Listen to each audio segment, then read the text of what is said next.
কাকা এটা বাংলাদেশ না ভারত? ভারতে, এখনো ভারতে? তাহলে বাংলাদেশ কত দূরে আর? এটা হচ্ছে টি পিলার, অর্থাৎ একদম 0 পয়েন্ট। হ্যাঁ, এটা একদম 0 পয়েন্ট। আর ওই শুধু ভ্যান সোজা ওই সাদা একটা পিলার দেখা যাচ্ছে, ওটা হচ্ছে আমাদের বাউন্ডারি। এই বাঁ পাশটা আমাদের বাংলাদেশ আর এই ডান পাশটা হচ্ছে ইন্ডিয়া। এই যে হচ্ছে মেইন পিলারের সাদাটা। যাক, অনেক কষ্ট হলেও একটু মজা পেলাম, ট্রেন সম্পর্কে একটা ধারণা হলো যে এখানকার ট্রেন কেমন চলে।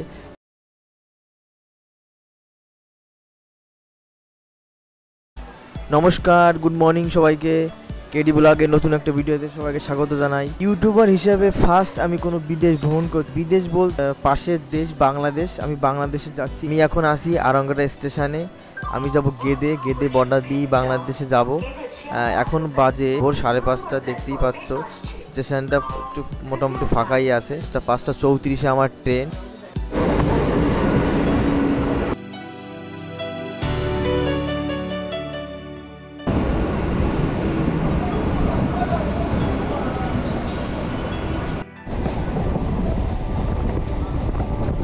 আজ সূর্যি মামার আগে আমি ঘুম থেকে উঠে পড়েছি। এই দেখো কি সুন্দর সূর্য সবে উঠছে, কিন্তু আমি তো অনেকক্ষণ আগেই উঠে পড়েছি। এই সকালের মনোরম দৃশ্য খুব সুন্দর, যদিও আমি অনেক দিন এই মনোরম দৃশ্য দেখতে পাই না, কারণ আমি দেরি করেই ঘুম থেকে উঠি। আরঙ্গাটা থেকে গেদে আসতে সময় লাগে 40 মিনিট। আমি গেদে পৌঁছে গেছি। এখন বাজে সকাল 6:10। 6:10 নাগাদ আমি গেদে পৌঁছে গেছি। দেখতেই পাচ্ছ গেদে স্টেশনটা পুরো ফাঁকা।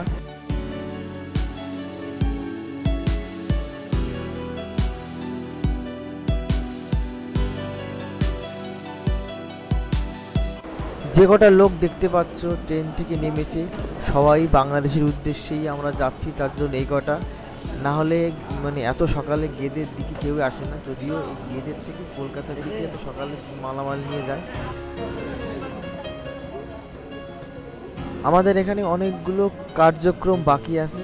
প্রথমে কাস্টম করতে হবে, কাস্টম করার পর ইমিগ্রেশন আছে, তারপরে টাকাটা এক্সচেঞ্জ করতে হবে, মানে ইন্ডিয়ান টাকা এক্সচেঞ্জ করে বাংলাদেশের টাকা নিতে হবে, কারণ ইন্ডিয়ার টাকা তো বাংলাদেশে চলবে না, এক্সচেঞ্জটা করে নিতে হবে। তার জন্য আমরা যাচ্ছি একটা ঘরে। যদিও আমি এই জায়গায় তেমন কিছু চিনি না, কারণ আগে কোনো দিন আসিনি। তোমরা আমার এই ভিডিওটা দেখতে থাকো, দেখলেই বুঝতে পারবে। মানে আমি ভিডিওতে আস্তে আস্তে বলে দেবো যে কী কী লাগে, কোথায় কী করতে হবে, কী কী ডকুমেন্টস দেখাতে হয়, কী করতে হয়। এখন বাজে সকাল 6:45। 7টার সময় ইমিগ্রেশনের এই গেটটা খোলে, দেখতেই পাচ্ছ গেটটা বন্ধ আছে। তাই 7টা বাজবে, তখন আমরা এখান থেকে ইমিগ্রেশন করব। ইমিগ্রেশন লাইনে এখন দাঁড়িয়ে আছি।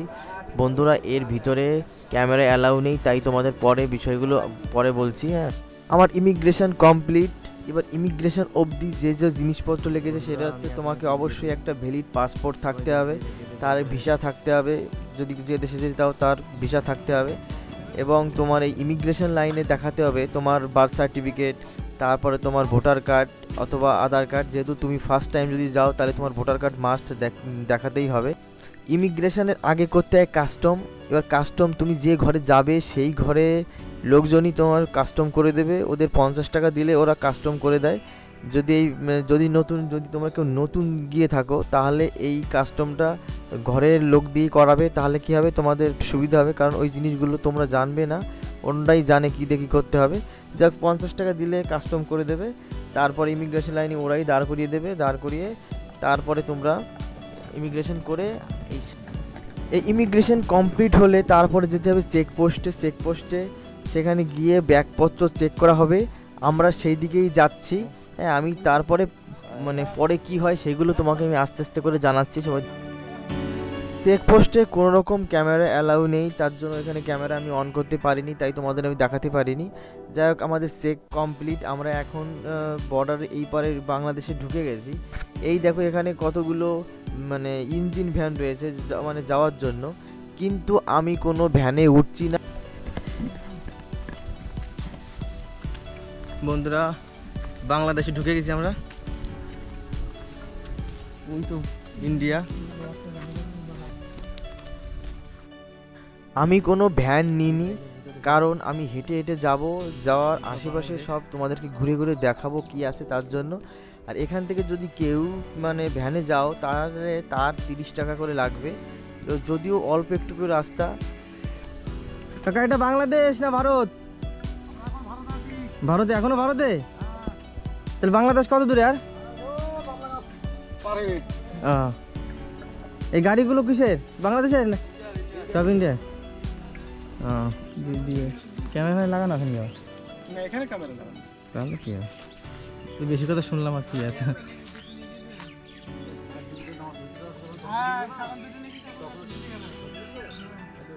এই সীমানা না এটা? হ্যাঁ এটা এই যে পিলার, এই যে টি পিলার, এই যে পিলার, এই যে পিলার, হ্যাঁ এই টি পিলার, আর ওইটা মেইন পিলার, ওই মেন পিলার। এটা হচ্ছে টি পিলার, অর্থাৎ একদম 0 পয়েন্ট। হ্যাঁ, এটা একদম 0 পয়েন্ট। আর ওই ভ্যান সোজা যে ওই সাদা একটা পিলার দেখা যাচ্ছে, ওটা হচ্ছে আমাদের বাউন্ডারি। এই বাঁ পাশটা আমাদের বাংলাদেশ আর এই ডান পাশটা হচ্ছে ইন্ডিয়া। এই যে হচ্ছে মেইন পিলারের সাদাটা।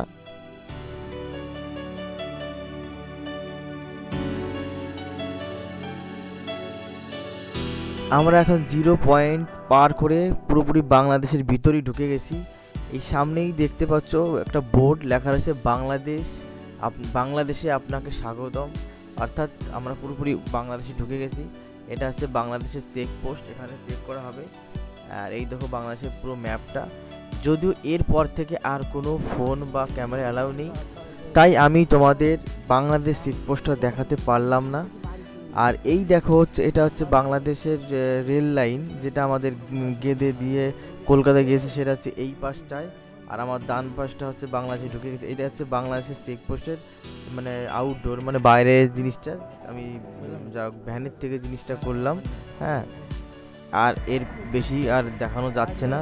মানে আমরা এখন যাচ্ছি দর্শনা বর্ডার থেকে দর্শনা রেল স্টেশন। বাংলাদেশে আমার গন্তব্য হচ্ছে গোপালগঞ্জ জেলার একটা ছোট্ট গ্রামে।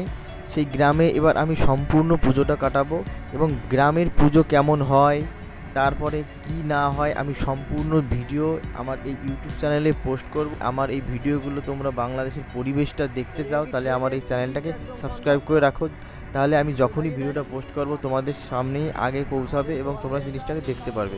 দর্শনার থেকে 2 পদ্ধতিতে গোপালগঞ্জ যাওয়া যায়। এক হচ্ছে দর্শনার থেকে বাসে করে যাওয়া যায়, আর একটা ট্রেনে করে যাওয়া যায়। ট্রেনে যেহেতু ট্রেন গোপালগঞ্জ অবধি নেই, সেই জন্য প্রথম দর্শনার থেকে যেতে হবে আমাকে খুলনা, খুলনার থেকে যেতে হবে, তারপরে বাসে করে যেতে হবে গোপালগঞ্জ। এইবার যেহেতু আমার ইচ্ছা হলো যে আমি বাংলাদেশের ট্রেনটা দেখব, তার জন্য আমি ট্রেনের লাইনটাকেই বেছে নিলাম। আমি এখন ট্রেন স্টেশনে যাচ্ছি, রেল স্টেশনে গিয়ে ওইখান থেকে ট্রেন ধরে খুলনা ট্রেন ধরে যাব। আর একটা লাখ টাকার প্রশ্ন হচ্ছে, বন্ধুরা তোমরা কি বাংলাদেশ আর ভারতের মধ্যে কোনো পার্থক্য খুঁজে পাচ্ছ? আমি কিন্তু কোনো পার্থক্য খুঁজে পাচ্ছি না, শুধু একটা বর্ডার আর আমাদের 2 দেশটাকে সম্পূর্ণ আলাদা করে দিয়েছে। দেখো পরিবেশটা সম্পূর্ণ এক। এই দেখো এটা হচ্ছে দর্শনা রেল স্টেশন, আর দর্শনা রেল স্টেশন হচ্ছে এক লাইনের। হ্যাঁ, এইখান থেকে আমি যাব খুলনা। এবার আমি যখন টিকিট কাটি তখন এখান থেকে টিকিটের মূল্য 140 টাকা। হ্যাঁ, 2 থেকে 3 ঘন্টা লাগার কথা, 140 টাকা। এবং এইখানে ট্রেনের একটা বিশেষত্ব হচ্ছে, এখানে ট্রেনের টিকিটে ট্রেনের সিট নাম্বার দেওয়া থাকে। আমাদের যেমন দূরপাল্লার ট্রেনে থাকে এক ঠিক তেমন। তুমি যদি সেই সিট নাম্বার না পাও তাহলে তুমি বসতে পারবে না। টিকিটের সিট পাইনি, তার জন্য আমাদের দাঁড়িয়ে যেতে হবে। এবার টিকিট মানে ট্রেনের টিকিটের সিট না হলেও আমাদের কিন্তু 140 টাকাতে ট্রেনের টিকিটটা করতে হয়েছে। আমরা এখন বসে আছি ট্রেনের জন্য, যে ট্রেন কখন আসবে। যদিও ট্রেনটা আসার কথা ছিল 9:40-এ, এখন অটোমেটিক বাজে 10:50, মানে 1 ঘন্টা লেট, এখনও আসার কোনো নেই।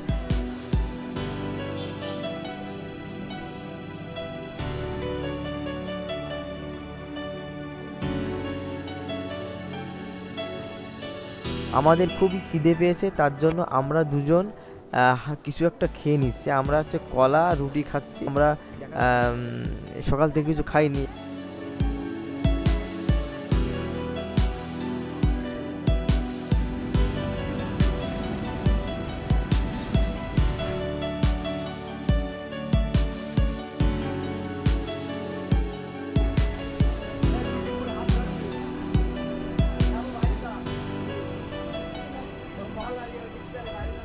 এখন আমরা এসে পৌঁছেছি যশোর। যশোর থেকে খুলনা আর ঘন্টাখানিক রাস্তার পথ। এতক্ষণ আমি সিট পাইনি, তার জন্য ভিডিও করতে পারিনি, কারণ এখানে সিট না পেলে খুব ঝামেলা। মানে আমাদের যদিও বলছি আমাদের দূরপাল্লার ট্রেনের মতো, কিন্তু অতটা না। এখানে দুই সাইডের মাঝে একটুখানি ফাঁকা, মানে একটা লোক ঠিকঠাক করে দাঁড়াতে পারে না, তার জন্য আমার খুবই কষ্ট হয়েছে। এখন মোটামুটি একটা সিটের ব্যবস্থা হয়েছে, সেখানে আশা করি বসতে পারবো। তাও বলতে পারছি না, কারণ এখানে যে সিস্টেম, হয়তো কারো না কারোর সিট এখান থেকে আমাদের দূরপাল্লার মতো কাটা, যেখানে অবধি শেষ একটা লোকের শেষ, অন্য একটা মানে টিকিট ওইখান থেকে কাটা, শায়দ সেটাও হতে পারে। যাই হোক, দেখি আমি এখানে একটা সিট পাই কি পাই না।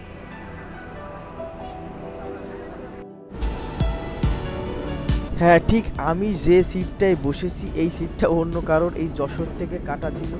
সে আমার কাছে এসে বলল যে আমার এই সিটটা আমার, কিন্তু আশেপাশে ফাঁকা ছিল বলে মোটামুটি সে আমাকে একটু দয়া করে সিটটায় বসতে দিল, সে অন্য সিটে বসলো। এখানে কিন্তু আর একটা জিনিস আমি এই ট্রেনে খেয়াল করলাম, যে আমাদের মানে ট্রেনের যে হকার, দেখবে সেখানে বিভিন্ন রকম খোসা ছাড়ানো বাদাম পাওয়া যায়, কিন্তু এই ট্রেনে দেখলাম যে খোসা সহ বাদাম বিক্রি হয়। তাছাড়া আমাদের পেয়ারাগুলো কি মানে গোটা গোটা পেয়ারা, কিন্তু এখানে পেয়ারাগুলো একদম কাটা কাটা ফালি ফালি করা, তারপরে প্যাকেট বন্দি করে বিক্রি করে। যদিও সেই জিনিসটা আমি দেখাতে পারিনি, কারণ তখন আমার না ফোন বের করার ক্ষমতা ছিল, না ক্যামেরা বের করার ক্ষমতা ছিল, তাই দেখাতে পারিনি। আর শুধু এই বাদামটাকে দেখাতে পারলাম তোমাদের, এই কারণ আমি এখন একটু ফাঁকা হয়েছি, তাই বাদামটাকে দেখাতে পারলাম।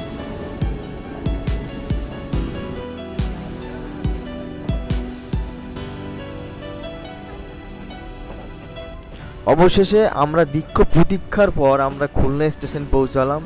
তোমরা হয়তো ভাববে যে দীর্ঘ প্রতীক্ষা কেন, কারণ আমাদের এখানে আসার কথা ছিল 3 ঘন্টায়, কিন্তু সেখানে আমাদের 4.5 ঘন্টা সময় লেগেছে।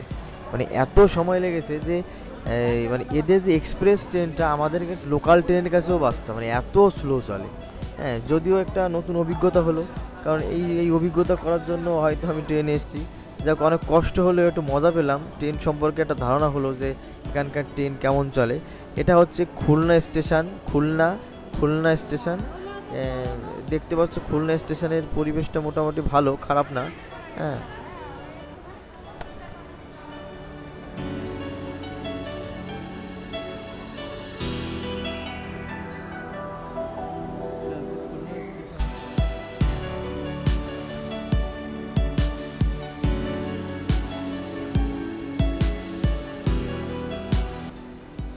আমরা এখন স্টেশন থেকে বেরোবো। এটা হচ্ছে স্টেশন থেকে বেরোনোর পথ। সামনেই দেখতে পাচ্ছ একটা টিটি দাঁড়িয়ে আছে। মানে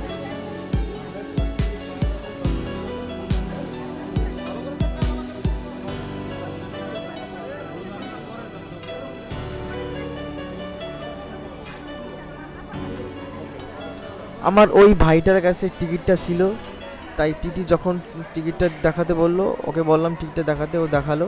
যাক, আমরা এখন স্টেশনের বাইরে যাচ্ছি। এইখান থেকে আমরা মানে অটো টোটো যাই হোক একটা ধরে আমরা এখন যাব খুলনার বাস স্ট্যান্ডে। 0 পয়েন্ট বলে শুনলাম, 0 পয়েন্ট নামে বাস স্ট্যান্ড, খবর নিলাম। সেইখান থেকে যাব এক বাসে গোপালগঞ্জ। দেখি এখন অটো না টোটো পাই।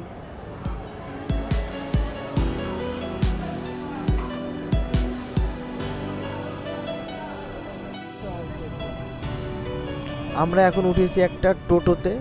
এই টোটো করে আমরা সেই বাস স্ট্যান্ডে যাচ্ছি। আর এই যে আমরা শহরের উপর দিয়ে যাচ্ছি, এটা হচ্ছে খুলনা শহর। এটা হচ্ছে খুলনা শহর। খুলনাটা শহরটা কেমন সেটা দেখো সবাই।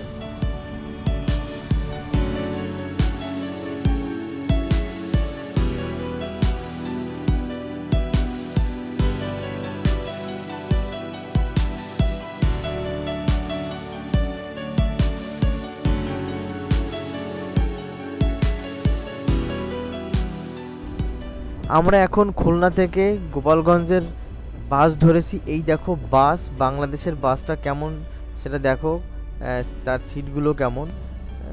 এখন আমরা আছি বাসে।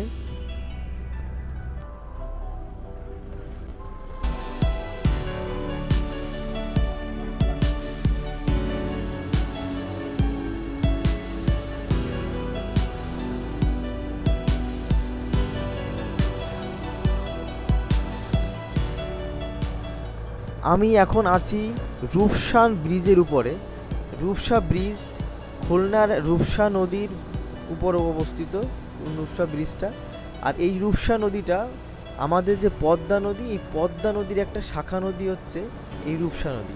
আর তার উপরে যে একটা বড় ব্রিজ তৈরি করা হয়েছে, এটা রূপসা ব্রিজ নামেই পরিচিত।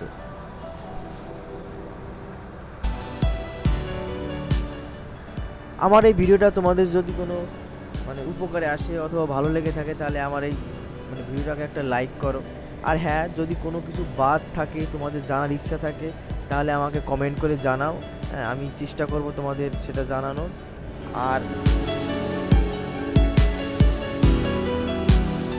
আর হ্যাঁ, বাংলাদেশের গ্রাম্য পুজো, গ্রাম্য পরিবেশ, এই সব কিছু দেখার জন্য আমার এই চ্যানেলটাকে সাবস্ক্রাইব করে রাখতেই পারো। তোমাদের কাছে হয়তো এই সাবস্ক্রিপশানের ব্যাপারটা সম্পূর্ণ ফ্রি, কিন্তু আমার কাছে তোমাদের এই সাবস্ক্রিপশানটা ভীষণ ভীষণ রকমের জরুরি। So please do subscribe.